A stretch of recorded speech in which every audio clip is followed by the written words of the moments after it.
বৃহস্পতিবার সকালে আসানসোল পৌর নিগমের হীরাপুর এলাকায় রাস্তা উদ্বোধন করলেন আসানসোল পৌর নিগমের মেয়র বিধান উপাধ্যায়। এদিন এখানে উপস্থিত ছিলেন আসানসোল পৌর নিগমের ডেপুটি মেয়র ওয়াসিমুল হক, বড়ো চেয়ারম্যান শিবানন্দ বাউরি, এলাকার কাউন্সিলর অশোক রুদ্র সহ আরও অন্যান্য কাউন্সিলরেরা ও বিরোধী দলের নেতা। মেয়র বিধান উপাধ্যায় জানান, এই রাস্তা খুব খারাপ ছিল।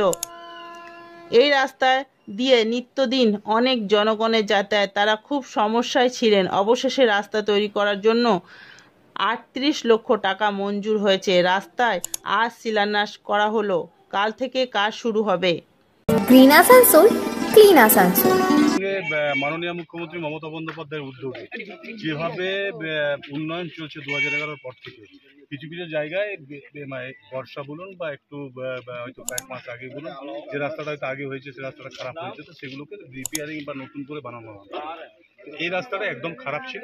এটা নিয়ে এখানকার লোকাল মানুষজন আমাদেরকে করেছিলেন, লোকাল কাউন্সিলররা বলেছিলেন, বিরোধী দলের নেতারাও বলেছিলেন, সবাই বলেছিলেন, এবং রাস্তাটাকে আমরা 15 থেকে প্রায় 38 লাখ টাকা দিয়ে এটাকে আজকে উদ্বোধন করলাম। কাজটা চালু হয়েছে, কারণ এই রাস্তাটা হলে এখানকার মানুষজনের সুবিধা।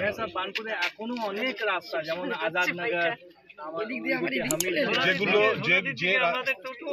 যে রাস্তাগুলো অলরেডি আমাদেরকে দেওয়া আছে সবগুলো টেন্ডার আছে, কোথাও ফাইন্যান্সের ইয়েতে আছে, তো সেগুলো সব রাস্তাগুলোই হবে, হয়তো একটু লেট একটুই। আর যেহেতু পিচের কাজ, তো এখন বর্ষাতে কিন্তু চালু করা খুব অসম্ভব হবে।